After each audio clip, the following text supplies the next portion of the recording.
I think we're all very aware what a big deal the Roe v. Wade is. I think we also recognize what a big deal, say, for example, the Ukrainian war is, and the fact that the Russians are openly bragging about the fact that they're going to use starvation as a tool, that not just Ukrainians. This is not like Holodomor 2.0, although obviously that's part of it. They're willing to starve people in Africa and India and the Middle East and Afghanistan and other places that rely on some of the grain from these areas because they know it'll be cut off, or they can cut off shipments to those areas. And they know that the rest of the world actually gives a shit about those people and will have to make a decision at some point. And since they don't give a shit at all, it's incredibly easy for them to use these kind of tactics. Now, I mean, that ultimately is very similar to the way Republicans view a lot of these issues. They don't really care about the human ramifications of a lot of these issues. They don't. And so it's easy for them because they don't actually, and the ones closest to them don't have to actually accomplish anything. They don't actually have to solve a problem. They could just stop the solution that other people's coming up with because they don't give a shit. They don't care. They're not going to care. As a matter of fact, it's now become a point of pride. The Republican Party, under Donald Trump specifically, runs on an anti-caring methodology. What's the underlying conversation about soy boy and all that kind of shit? Is that you're too emotional. Bleeding heart liberal was the basis of this. It's just updated language. There's never. The closest thing, like compassionate conservative, was a way that, like, Bush tried to borrow the brand of bleeding heart liberal a little bit because the voters give a shit. Yeah, fuck your feelings, the t-shirt logo from the GOP. Exactly right. Thank you, Bethany, for the super chat. So we're all aware these are serious issues. There are incredibly inserious people, though, out there sort of dissipating the conversation, such as this dipshit. Ladies and gentlemen, may I introduce you, if you haven't seen this fellow before. This is Rusty Trombone. That's his Twitter handle. Russell Brand. And his Hello Betties. And this is his podcasting studio where they put a TV up behind him because in his house he has a window that shows the woodshed. So to keep the brand going, they put a television up in this particular room, made a set for him that looks like the steampunk version of Ben Shapiro's show. And then they put a camera on the woodshed, and then they just film tape of it, and then they run it back because his viewers like the window, even when it's fake. Yeah. So I don't even think we have to do all of this one. I'm just curious what the fuck he's talking about. The title of this one is, "This is going to push us over the edge." This is a guy, by the way, who sells a meditation program, which apparently you need after he curses you with anxiety. Ladies and gentlemen, Rusty Trombone and his fear farming, in stark relief to what he's selling. Hold on, I have to back this video up. There he goes. Okay, here we go. Things are bad and they are getting worse. We're getting poorer and poorer. Whose fault is it, though? Putin's? Trump's? Or is it powerful elites and corporations making needless, unnecessary, greedy profit? It's interesting that Trump isn't president. Biden is getting blamed for a lot of the inflation stuff. The exclusion of Biden's name and the use of Trump's name in this situation is not an accident. And the fact that he's like, whose fault is it? Is it Putin's or Trump's, or is it these guys? The idea being that you could have alleviated the same level of guilt, I suppose, for Biden as a politician, if that's the case you're making. But he's not. He's specifically trying to pull blame away from two particular people, Vladimir Putin and Donald John Trump. You decide. Inflation and the wealth transfer. Hey, you 5.7 million awakening wonders. Yeah, he has 5.7 million people watching him. I mean, half of them are fake. if not more. But the number's growing. I mean, the best followers somebody on YouTube can buy. That said, we're talking about like 600,000 average on his videos as far as watching, and about 1.6 on his top lines. And there's the occasional 3 million, but that's usually when it involves, Johnny Depp coverage. Here we ride the algorithm together. The algorithm. Remaining intelligent, Again, what is this Ali G bullshit? staying awake, ignoring the mainstream media where necessary, finding Where necessary, but quoting it when it sells your narrative, just like Alex Jones does. new ways of coming together to create new freedom, both New freedom. inside our consciousness and outside our consciousness. And for all we know, we are just nodes within an all-pervading conscious entity. How could we ever know? No one knows yet. We'll work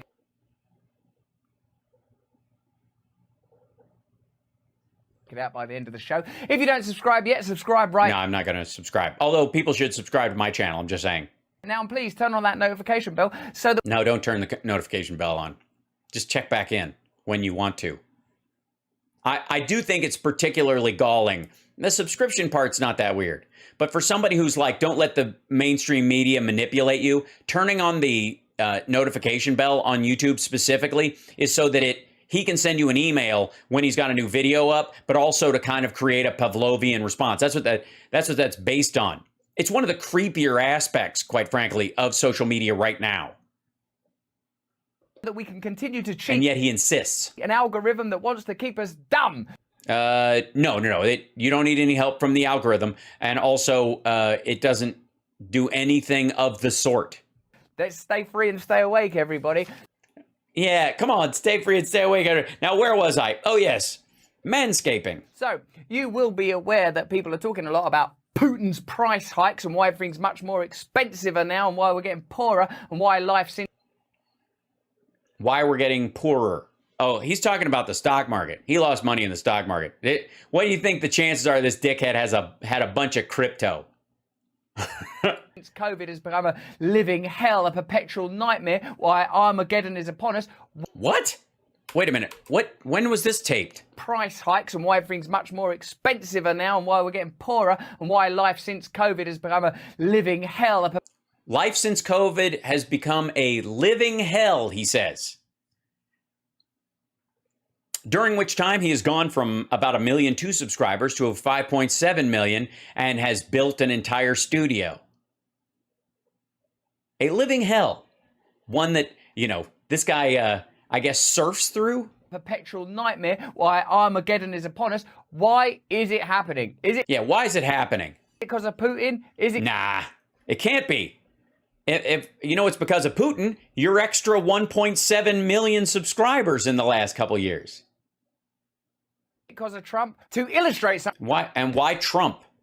of these ideas, we're going to be looking at Crystal Bull, friend of the show, who went Oh, a friend of the show. Okay. on Bill Maher this week. But before we get to Maher and Bull, let's have a Mar and Bull. You mean Ball?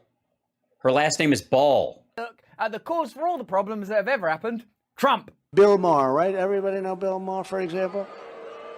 He's a radical left maniac with modest television ratings. Trump, he's still got it, and he can dish out He's still got it. a cuss pretty easily, Trump. And he can dish out a cuss pretty easily. He's a sharp fella. A radical left-wing maniac with modest viewers. That's so many. Ooh, ow, ooh. And as soon as And I guess this is from the most recent one. Yeah. In Memphis. Does he We say- didn't cover this one because it was a waste of time. something that's a little bit modest or temperate, Fox and others put him on to explain, oh, look, Bill Maher, a lefty, Bill Maher is saying wonderful things. They play right into the hand of the enemy. It's amazing. The enemy. I'm sure he laughs like hell at how stupid they are.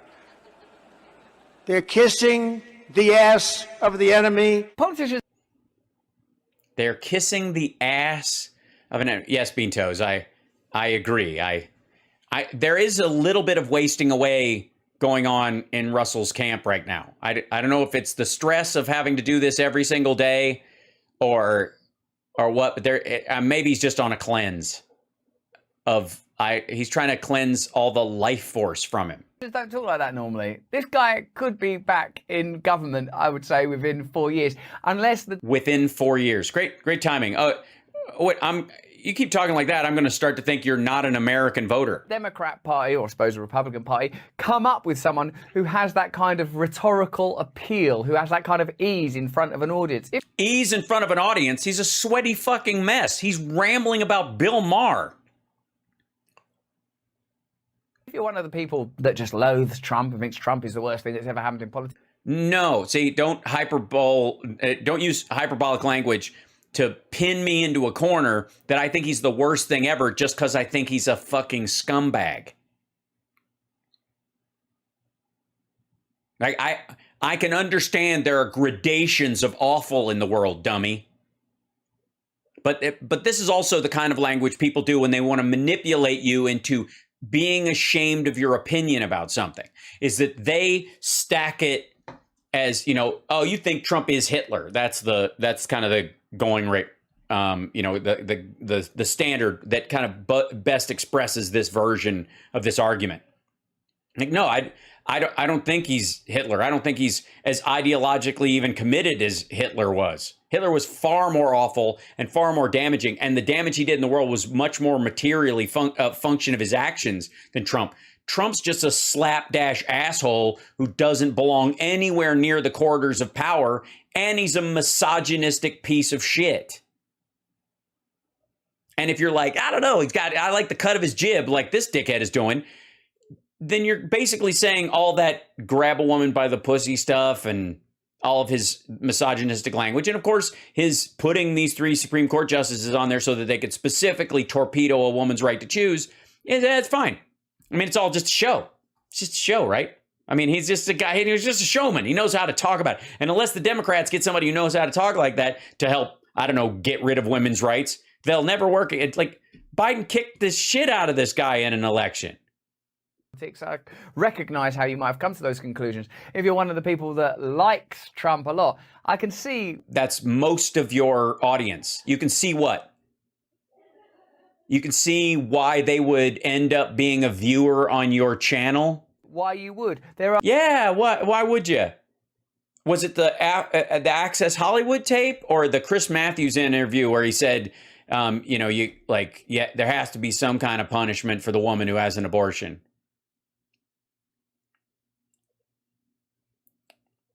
There are reasonable arguments and assessments on both sides. No, there aren't. And increasingly in the Republican world, they're even moving away from it. But what I've said for a long time is if you are anti-Trump, you've got to look at the conditions that caused him. And when Matt Taibbi came on this show and he said... Oh, fucking Matt Taibbi. Did you ask Matt about his newsletter in Russia?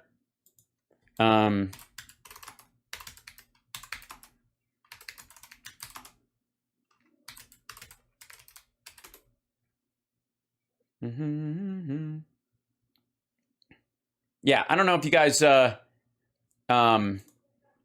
it's just funny how it all lines up.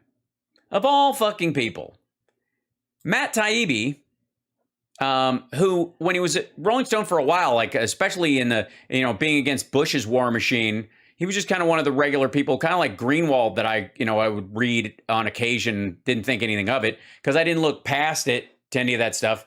And then recognize that it was really just about, it was bloviating.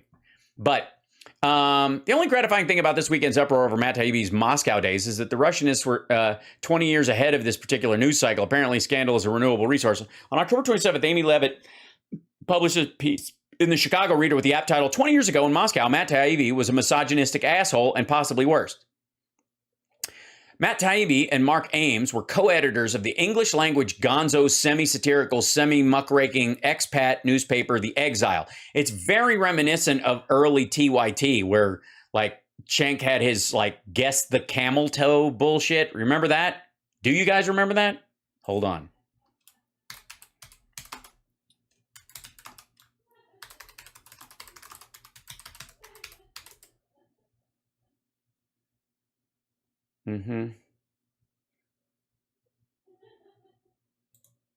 Let's see if this comes up. Oops.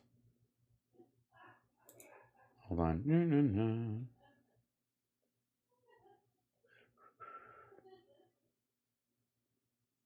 I'm going to find a... It's going to be... It's like it's taking a moment to load. That'll take a moment to load. Anyways, so let's go back to here, and then as it's loading. Where he engaged in sophomore pranks, nonstop partying, and if their own words are believed, constant sexual harassment. This was a story that was hiding in plain sight, at least in the used book section of Amazon, since Taibbi and Ames told their tale in the 2000 book, The Exile, Sex, Drugs, and Libel in the New Russia. Say what you will, but Ames and Taibbi cannot be faulted for false advertising. The book chronicles their drug-fueled adventures, cocaine and speed for Ames, heroin for Taibbi, as they basically trolled the Russian government, the Moscow expat community, and especially Russian-based foreign correspondents. While living in Moscow in the 90s, I read The Exile frequently, though I reassured myself it wasn't part of the target audience. Russian-speaking academics did not think of themselves as expats, and I steered clear of a community that made me embarrassed to be an American. Opportunistic, egomaniacal young men who looked at Moscow as a place to get rich while, how can I put this delicately, dating out of their league. Their behavior was a perfect illustration of those anxieties I found in contemporary Russian culture. The fear that all of Russia's natural resources, from oil to minerals to the most beautiful women in the world, were being plundered by a rapacious West. The Exile cultivated the gonzo sensibility of its founder's hero, Hunter S. Thompson, but filtered through an ethos that was thoroughly frat boy. Its strange combination of incisive political commentary, laugh-out-loud satire, and vile misogyny made me reluctant to admit that I read it. It gave me a feeling I identify with my teenage years back when I used to visit a store that carried science fiction, comic books, and porn.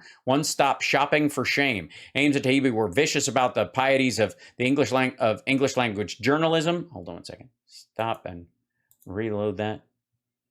Yeah, it's page isn't going to open up. Hold on.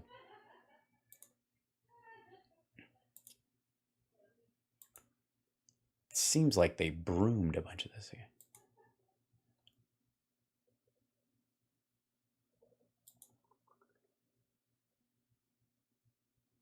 Yeah, here you go. And it's not uncommon. Young Turks founder Cenk Uygur apologizes for ugly, insensitive old blog posts. Young Turks creator and host Cenk Uygur made multiple graphic and disparaging remarks about women in his early days as a blogger, including saying that women were genetically flawed because they don't want to have sex often enough. The Wrap found the blog post from the early 2000s in online archives. In an interview with The Wrap, Uygur apologized and said he deleted the ugly posts a decade ago because I don't stand by them. The stuff I wrote back then was insensitive and ignorant. And by the way, good for you. If you clean this shit up, cool. Stuff I wrote back then was, if you read that today, what I wrote 18 years ago and you were offended by it, you're 100% right. And anyone who is subjected to that material, I apologize to. And I deeply regret having written that stuff when I was a different kind of a guy. He wrote the post while he was still a conservative before he underwent a political transformation into a liberal. His news organization, Young Turks, now offers left-leaning stories and commentary. If someone said that today, I would heavily criticize them on the show, and rightfully so, and I've criticized myself over the years. I had not yet matured, and I was still a conservative who thought the stuff was politically incorrect and edgy. When you read it now, it looks really honestly ugly, and it's very uncomfortable to read. Matt Taibbi, when he wrote about that shit, did not in any way say that about it. In the book about it, they're basically patting themselves on the back for it. So, friend of the show, Matt Taibbi, who along with this asshole, thinks that Trump is charming. That Trump understood that the Democrats couldn't argue with him on issues of corruption, funding, lobbying, not doing anything about Big Pharma. And the conditions that led to Trump, I think, have gotten worse. Right. It's almost as if he was fucking lying. And Taibbi said that they couldn't argue with him about that kind of stuff because they were busy actually arguing the real issues, the actual underpinning of programs to help people.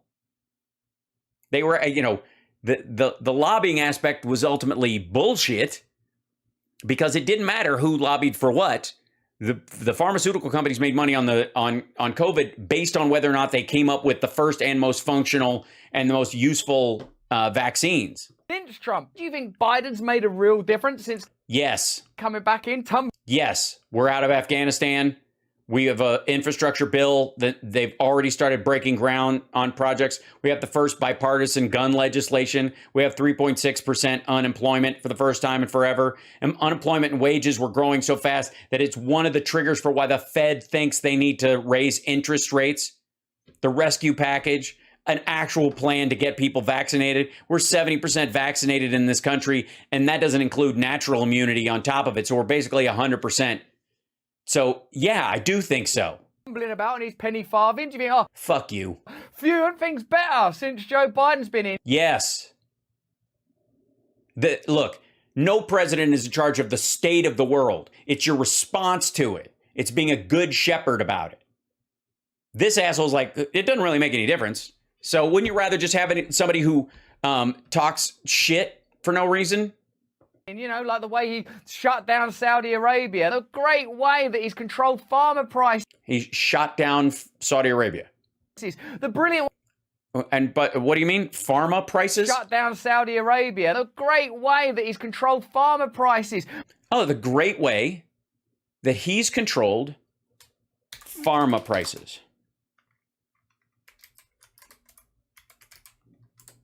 Now, this is, whoops, hold on. Let me back this up. Give me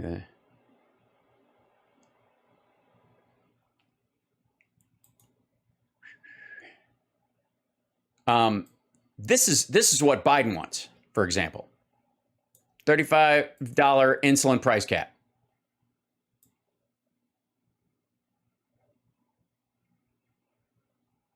This is what he's shooting for. Has been, this is from his State of the Union. Let's see. The Sochi, you're going to 35 is welcome, popular. Here he goes. Here you go. Hold on. Here you go. Let's see this. We'll just grab this one. $35 insulin cap is welcome, popular, and bipartisan, but Congress may not pass it anyway. Democrats in the Senate are primed this month to make their first attempt at salvaging one of the most popular elements of President Joe Biden's stalled Build Back Better plan, the proposal to cap insulin costs at $35 a month. It might not go well. That's true even though the idea of helping millions of Americans with diabetes afford a crucial medicine has immense public support and even bipartisan adherence. But then there are politics between Democrats and Republicans, of course, but also among Democrats. Senator Raphael Warnock is sponsoring a bill expected to come up in March or early April that would cap the price. But pursuing Warnock's bill would remove that provision now in the Build Back Better plan. So this is the argument here is if you take it out, that might keep this one from passing, if you do it piecemeal. That's the big argument. If we can't have everything, we don't want anything. Warnock's right. This is something you could pass. Get the wins on the board. Drug companies have dramatically jacked up prices in states, leaving Americans to pay more than 10 times as much as people in developed countries. This not immediately. This has happened over time. Chuck Schumer highlighted the obvious selling points of bringing down insulin costs when he announced before Congress President's Day that that the issue would be a priority. It's just preposterous, beyond preposterous, that Americans with diabetes sometimes pay $600 for just 40-day supply of insulin. There's enormous interest in our caucus to pursue this proposal, so it will be a priority for Democrats in the weeks ahead. It's been a long bipartisan issue. As many as 20 states across the country, many in Republican legislatures and governors, have passed state-level insulin caps. There is no reason this shouldn't be bipartisan in this body. One of the reasons, by the way, Republicans are against the cap is because if it's federal, then those people who enjoy the state cap that they've had for a while could move. Yeah. The power of portable rights. The brilliant way that he's taken responsibility for the American economy. Oh no, none of that's happened, has it? And in that case, his ass is not particularly pretty, is it? Not particularly pretty. Like, who else would comment on someone's actual ass quality? That's Bill Maher's ass we're being invited to contemplate there. We went hard on Trump. Yeah, if only we had other politicians who were, who had this kind of, thrilling oratory. Ages ago when he was running for the candidacy and stuff, but you gotta say, the guy's funny. No, you don't. It's just gross. You have to be impressed with him to think he's funny. Let's have a look at. You have to. It requires a charitable reflux. Thanks, Jonna. Crystal ball on Bill Maher, and maybe we'll have a look at Bill Maher's ass also. But Crystal ball is, of course, focusing, I would imagine, more than on Bill Maher's ass, perhaps on the economic conditions in America that are demoralizing most people, that are exacerbating the disparity between elites and ordinary Americans. Why is it happening? Gee, it's almost like a tired talking point we've heard a lot of times over and over again with no actual movement on doing it. It's just discontent incorporated. Who's to blame? Are we being invited to regard convenient scapegoats as the problem, whether it's like immigration on the right or ordinary working class Americans if you're from the left? Or I'm sorry. Listen to that. Listen to this fucking guy. Who are the scapegoats? Who are you scapegoating, right or left? What I don't know what the fuck this is. That's so the right scapegoats immigrants and the left scapegoats ordinary working class Americans. Are we being invited to regard convenient scapegoats as the problem, whether it's like immigration on the right or ordinary working class Americans if you're from the left? Or what?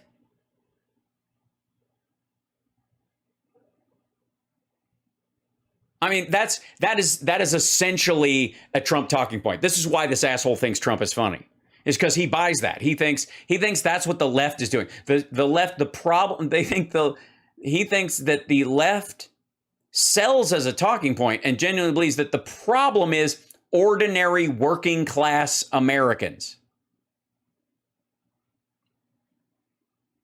Now, I wouldn't doubt that this might be something he picked up from watching Crystal or talking to her before, and this is how it filtered through his rather porous but shockingly smooth brain. Or is it Putin? Or is it Trump? Whose fault is it? Is anyone benefiting from this? Part of this inflationary problem is because we put too much money into the economy. There's bullshit. Way too much government spending, and that's nonsense. Why we have inflation. So that's a large part. No, it isn't. For that. It's just basic economics. And that is not basic economics. We had this thing called a pandemic. We had a supply chain crisis. And by the way, there's a war in Ukraine.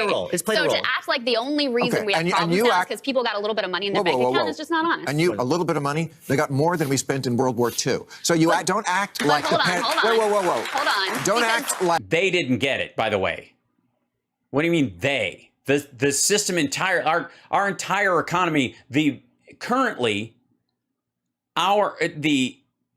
just the retail sales jobs in this country and like restaurants, like waiters and people who were taken out of the workforce almost entirely. They exist, the price point of their existence, how much money they make for a living, how much taxes they pay, is bigger than the expenditure for World War II because there's that many more fucking people in the world and there's that much more expenditure in the world. The system is that big. Our economy has doubled in size since 2000. The US GDP was around $10 trillion in 2000. It's now closer to 26, if not $30 trillion. Everything you could bifurcate any chunk of spending and say that's more than we spent on this in World War II. Like you said, don't act like we had to react to the pandemic exactly the way we did. We had to spend $6 trillion. Okay, but how about the trillions that the Federal Reserve shot at Wall Street? Somehow nobody gets upset about the rich people who got tons of money and tons of support, way more than working class people did. Sure, but my God, people were able to feed their kids and they had a little bit of money in their bank accounts. It was the worst thing in the world. No. That is one small part of the inflation story. And it is, by the way, not the only thing that we can deal with. It's not even the major one. She's right. But it's not even the major part of it. Almost all of the inflationary pressures we've seen, which are not CPI, they are not consumer price. The consumer prices index is not a record of inflation when it goes up. It is a responsive metric. Inflation means they go up and effectively stay there. Otherwise, we would just have inflationary and deflationary cycles. We don't talk in those terms. We talk about over inventories and sales and lack of items and stuff, but we don't talk about the inflationary cost of an item over time that way because it's not indicative of it. It is not. And especially in this particular system, like there is a liquidity problem worldwide. Even if you dumped the kind of money everybody was talking about, like on every American, they're just throwing cash at these folks. It's still not going to affect the volume of cash in the world the way it needs to. deal with to get out. They're going to dial back the Fed's going to go up in July, and then he's going to dial it back this fall by 0.5 point. Of this mess. Well, gas so prices. Biden has Is it a small advocated- part, Jamie? Gas prices we can largely attribute to an administration that's been waging war on the fossil fuel industry. Bullshit. That's ridiculous. And They now drilled demand- more than everybody. I mean, That's the talking U.S. point. That's not U.S. true. production. No. Okay, U.S. production is up. Well- it will be at record levels next year. Okay, well- the fossil fuel companies themselves are flush with cash, but will not invest in new drilling because they would rather give it to their shareholders. Okay, all right, That's wait. the truth. So, fossil fuel companies Fossil. How'd you say that again? Because they would rather give it to their shareholders. Okay, all right, That's wait. the truth. So, fossil fuel Fossil fuels. I see. Those are different, though. I'm not. Fossil fuels are, I think, mostly made out of milk foam, if I'm not mistaken. companies, record profits. Billionaires, record profits. The Billionaires' record profits, record revenues. It depends on what they do with it, fucko. Again, this is just, and that's not even what she's saying. biggest wealth transfer in history. Nonsense. Whatever's gone on in the last couple of years, it benefited the most powerful interests in the world. Yeah, but it wouldn't have if those interests hadn't also benefited largely the people that needed it at the time, especially when we talk about something like Amazon. The fact that you could order most of your goods and have them brought to your doorstep in a way that you never could before in our history, the fact that you were able to do that is why Amazon made that money. And if it hadn't existed, we'd have just had a lot more dead people because you would have had to go out and get your shit. Just fine. But how did the Federal Reserve want to deal with this? By lowering your wages. Federal Reserve Chair and former private equity The fucking Jacobin. exec Jerome Powell, that's a coincidence, has promised to tackle inflation by lowering workers' wages. If there's one thing that... Yeah, that's not what he said. That's part of the factor. That's what they expect to happen to some degree if they raise the cost of borrowing money. That's historically what has happened. Sometimes it drives down wages and employment. That's a part of it. They're expecting that. That's not the goal. The goal isn't to drive down wages, but it's to keep everybody else from basically paying a premium on those risen wages and evening it out some, because the idea is the economy's overheated and people are, they're overpaying for certain jobs and not enough for others. And so the cost of gas hits people differently. This fucko doesn't care. controls the world is ordinary people who don't earn much money. At the same time, he has declined to implement a law to reduce the skyrocketing paychecks of his former colleagues on Wall Street. This is Hey, what do you mean he has? Jerome Powell can't implement a law that cuts back CEO pay. precisely what Crystal is talking about. No, it isn't. She's just talking about supply shock versus, capital inflation. Visible stimulus packages were offered to the financial industry, and even Bill Maher, who's hosting a show about this stuff, was unaware of it. This is what people mean when they say that the main... No, he wasn't unaware of it. He was making the case, at least from the clip that you showed, that the bigger impact on inflation was the money, the cash paid out, more likely the child income tax credit or the extended unemployment insurance. He was one of the people who thought that was printing money and flooding the system and running up debt and all that kind of shit. That kind of talking point's been around forever, and it never plays out that way. It's simply a way to bully people into austerity spending too early in response to a major crisis. That's what that conversation's always about. When we talked about the austerity strangulation that was going on post 2008, 2009, it's because the crash had happened, and yet you needed it because these businesses were on pause or having to find a way to shuffle around money. They couldn't borrow money to continue to work because their source couldn't, produce anymore. So they didn't have any options except to borrow money to do it. And there was no money to be borrowed. So it fucked people out of existence. And so the only thing keeping these people afloat was effectively state programs. And the idea was that the IMF and others was telling these countries that rely on this stuff a lot, especially, that they needed to dial it back more. That you needed to bring down the austerity, they needed austerity, they had to bring down social spending because that driver of debt was what was making stuff wonky. None of it was. A lot of it was just fucking tendrils of bullshit money overlapped in these credit default swaps and other stuff that once that like tentacle gets cut, it all rots. And everything attached to it, whether they meant to be a part of that system or not, was suddenly finding themselves on the back end of trying to borrow money to pay their employees until things got normal again. Mainstream media manages the narrative. Certain information is highlighted, other information obfuscated, then our reality... Yeah, that's what you do, dickhead. What does he think his show is? ...is derived from the available information. Oh, sorry, I sticking it right in his eyeball, right? Sorry. This is what we're trying to do on this channel. Yes, this is what we're trying to do on this channel. We're trying to highlight certain things to make you believe a narrative. Highlight Thanks, Andrea. Voices that are talking about important information that might otherwise be marginalized. No, you wouldn't. That's not at all what you're trying to do. You're trying to obfuscate reality with a contrived narrative from what you consider radicals on some level to undercut people's actually thinking they can make an impact or give a shit by creating a new paper dragon Illuminati bullshit that's behind every door where the elites and the billionaires stop you from being able to blah because they control everything and that horse shit. While former private equity executive and Federal Reserve Bank Chair Jerome Powell takes aim at workers with a pledge to get wages down to combat inflation, he has declined to implement a law to reduce the skyrocketing paychecks of his former colleagues on Wall Street. He has also approved and financed a merger wave that critics say has inflated the cost of consumer financial services. Note how consistently and regularly ordinary people or people without much power are located as the cause of vast economic and social problems. But if you just keep in mind this... Okay, first of all, when you talk about social problems, the vast majority of people aren't in the 1%. That's why they're not the 1%. That's why there's 99% of it. So when it comes to socially interactive problems and consumer spending and those kind of things, the vast tide and trends are caused by the largest group of fucking people. Idea. How can people that don't have much power have much influence?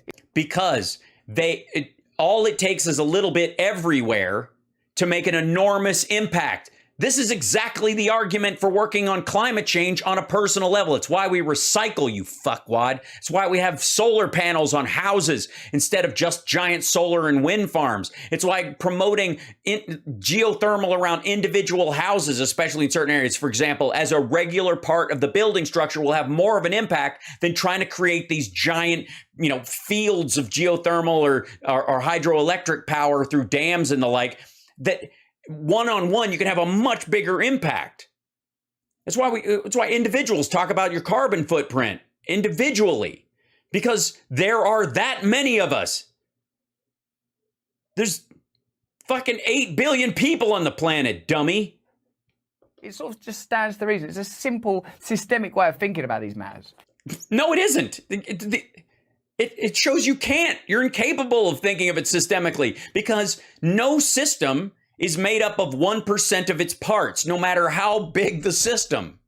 The 2010 Dodd-Frank financial reform law mandated the creation of a rule to rein in Wall Street bonuses. The rule is supposed to be developed and implemented by 6 regulatory agencies, including the Federal Reserve that Powell runs. But as he has sounded the alarm about inflation and wages, Powell has so far done nothing to help create that rule, even as Wall Street bonuses just hit an all-time record of $45 billion in a single year. Wall Street bonuses, which is, by the way, everybody who operates on a bonus structure in all of quote unquote Wall Street, whatever their definition of it is. So from like the tops of the company to the branch people to whoever can salvage things. And the more systems get in deep shit, the more bonus oriented. If you can't give somebody the salary they're worth, you'll often add a bonus to how well they can get the company doing. There's a shit ton of bonuses after 2008 that had nothing to do with the crash of 2008, but how fast can we pay back through legal means, pay back the government money that we had to borrow to stay afloat.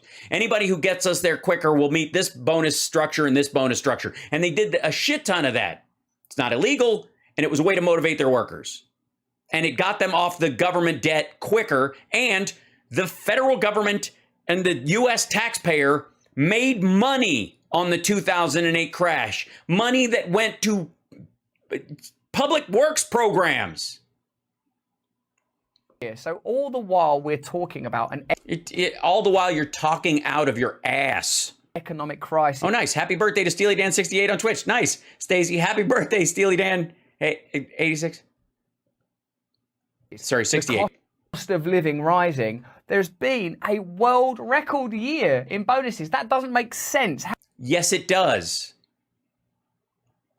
Because there are more people in that structure getting bonuses, largely, by the way, from companies that in normal times, especially when they work on a percentage, when you have your bonus structure on percentages, if we go up this amount, you're going to see that in the years before, there were no bonuses. Everything shit the bed. So in 2020, when everything went away, everybody went, look, whoever can get us back above water again so the company doesn't capsize and everybody here isn't out of a fucking job gets an extra bonus. Get it? And because you were at a way lower scale, the percentage rise is much more drastic than if you were digging your way out of a hole. It's not surprising at all. How can those things not be connected? Fucking hell. How can your brainstem and your spine not be connected? Wouldn't you feel that you were living in a more reasonable society if people said, look, the cost of living's gone up and people that are working in the financial industry and not... And you go, hey, if we'll give bonuses to everybody in the company who can think of a way that we can lower costs but keep our product available at a certain amount. And you know, I know it's costing us $19,000 for just a shipping container for our shit, where it used to cost us $400. And if anybody can figure out a way to flatten that cost out over people where we don't have to cut wages and fire people, you'll get a bonus. If we don't have to pay $19,000 for a shipping container, you can get it down to 10. We'll give you 4 of that. Get it? not earning as much money as they used to. There's an extra... No, they are earning more money than they were used to. It's just gas and oil in particular and supply shock have driven up the cost temporarily, and people's wages don't fluctuate down most of the time afterwards, unless they fire everybody and then rehire new folks. But if you establish a salary next year, most of the time they're going to offer you a cut in salary. You're going to move someplace else, and they don't want to do that to somebody that they've trained up and can do the fucking job, especially the more complicated it is. Extraordinary that we can't correlate these necessarily connected pieces of information. No, it's weird that you think things are this simple and that blame is easy to find in a situation where we are dealing with worldwide global supply chains severed and removed from existence going forward. That the world is moving away from oil and gas at a faster clip than it ever has. And that's going to have an impact on people's lives. Information. Dodd-Frank mandates that a Wall Street compensation rule require banks to ensure that their executive compensation packages do not incentivize risky behavior, such as risky lending to hedge funds like Archegos Capital Management, which collapsed in 2021 under the weight of hundreds of millions of dollars in loans from major banks like Goldman Sachs. Yeah, but that wasn't risky until COVID happened.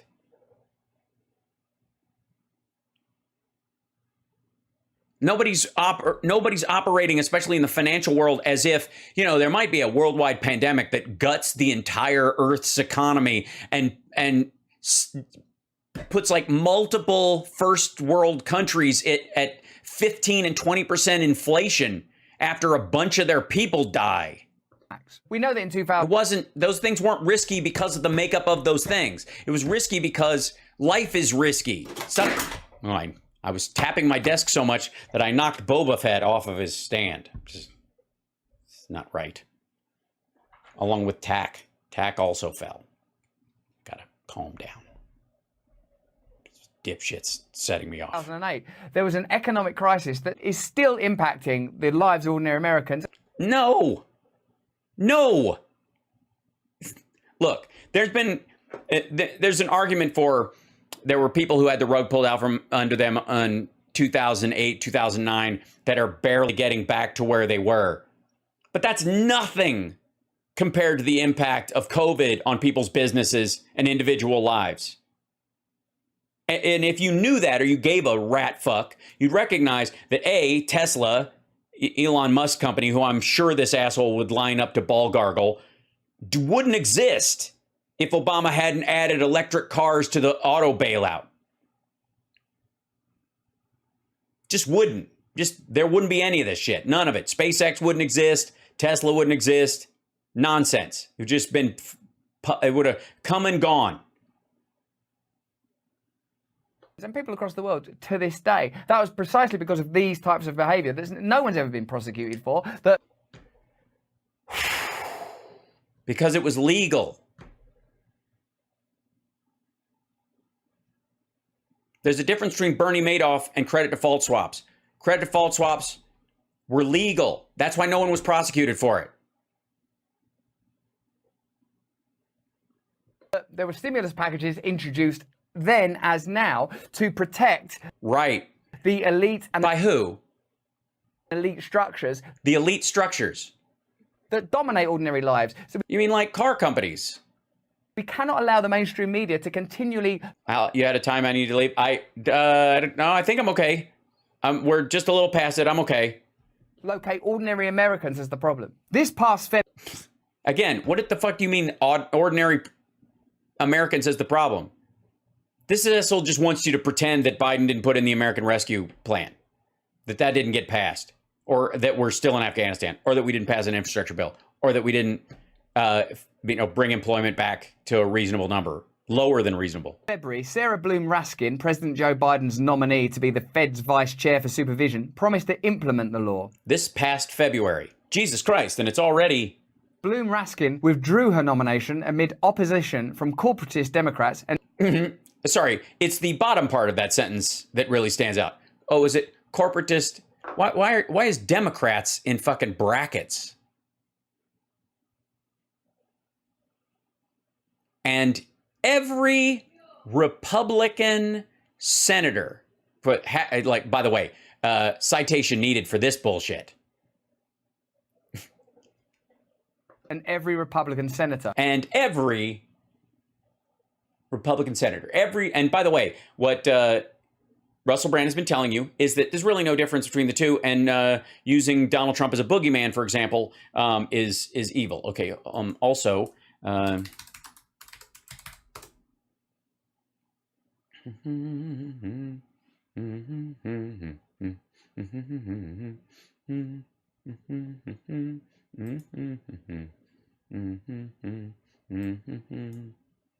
you go. Let's see. Well, here's a good, let's see.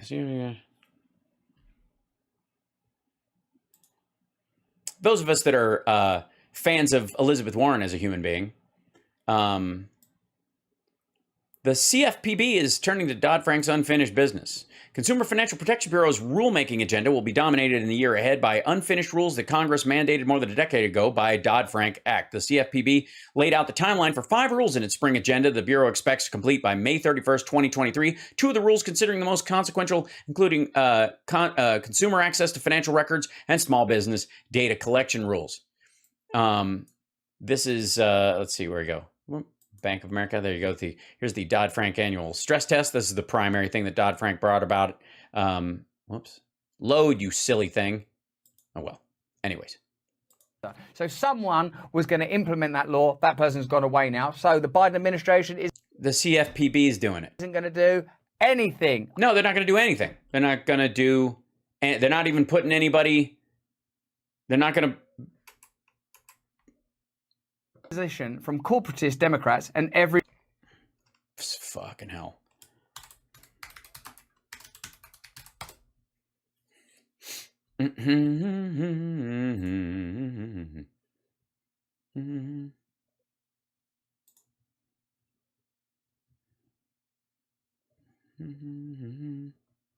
Hold on, wrong article. Give me a second. Here you go. This is there you go.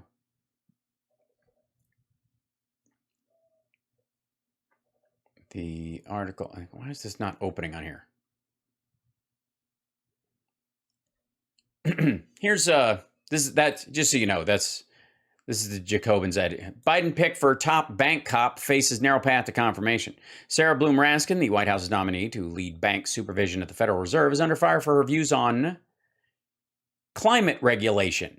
Sarah Bloom Raskin's past statements on climate regulation are stoking heated Republican opposition to her nomination to be the Federal Reserve's vice chair for supervision and could lead President Biden pick with a narrow path to confirmation. Ms. Raskin, former Fed and Treasury official who previously argued that financial regulators should police climate risks more diligently, faced resistance during her hearing before the Senate Committee on Banking, Housing, and Urban Affairs on Thursday. She's been nominated alongside Lisa Cook and Philip Jefferson, economists up for seats on the Fed's Board of Governors. The three need to first pass out of the committee and then must attract support from the majority of senators to win confirmation. It is unclear if Ms. Raskin in particular will clear those hurdles. The margin here is slim to none for her, said Ian Katz, a managing director at Capital Alpha Partners, which is especially true of Senator Ben Ray Lujan, a New Mexico Democrat who is recovering from a stroke, is not present for coming votes on the Fed nominations. Senior aide to Mr. Lujan said Wednesday that he expected to make a full recovery and should return in 4 to 6 weeks, barring complications. Obviously, she withdrew during that time. If the banking committee deadlocks along party lines over Ms. Raskin's nomination, a majority of America's 100 senators could vote to move her past the committee. But unless Ms. Raskin can win Republican support, they may need to wait until Mr. Lujan returns, since Democrats need all 50 senators who caucus with them and the vice president's tiebreaker if all Republicans are opposed. And even when Ms. Raskin may need to secure support from centrist Democrats like Manchin of West Virginia to win confirmation. I'm not expecting her to get any votes from Republicans in the committee. Estimating she has less than a 60% chance of being confirmed. It's really, really close. Let's see. There are two others who are in line with what she's doing. She was the stuff about her stuff, her being on there with the other two people, was not that she was in particular fighting for this particular rule. She was she leaned towards, she thought that this was a Green New Deal hit. Republican senator. So someone was going to implement that law. That person's gone away now. So bullshit. The Biden administration isn't going to do anything, are they? In response. Yes, they are. The other two people they had on got through, and they're going to replace their nomination with her with somebody else and get somebody else on the board, because you don't leave the gap unfilled. The rising inflation. Powell could crack down on Wall Street bonuses. Nowhere near the impact. None whatsoever. Wall Street bonuses are not why the price of eggs are high or why gas is high. Demand the closure of the private equity tax loophole. Also wouldn't have an impact. Or use the Fed's power to block bank mergers. Also would not have an impact. It's all just sensible suggestions. No. They would have zero impact on the cause of inflation currently. For controlling the economy in ways that would be impactful without annihilating the lives of ordinary Americans. Okay, first of all, citation needed. Who's to say that blocking some of those things or making those draconian rules wouldn't actually be detrimental to people long term? You don't even know what they are. They're just abstracts. Instead, Powell's anti-inflation campaign is focused on raising interest rates to reduce the money supply. Right, like that prick on Maher. A policy that tends to increase unemployment and put downward pressure on rank-and-file workers' wages. Yes, that's the impact of it. That's not the goal. The result is a much higher degree of misery for ordinary Americans. No, it isn't. The higher degree of misery for ordinary Americans is more impacting on if inflation goes past whatever wage increases they've gotten. That's your misery index, dum-dum. While the overall purchasing power of the country is reduced. No, it isn't. The dollar's ridiculously strong. Powell and the senior Fed leadership have little connection to that suffering. Powell was a senior executive at the Carlyle Group for much of his career, and his financial disclosures show an enormous investment portfolio worth up to $55 million.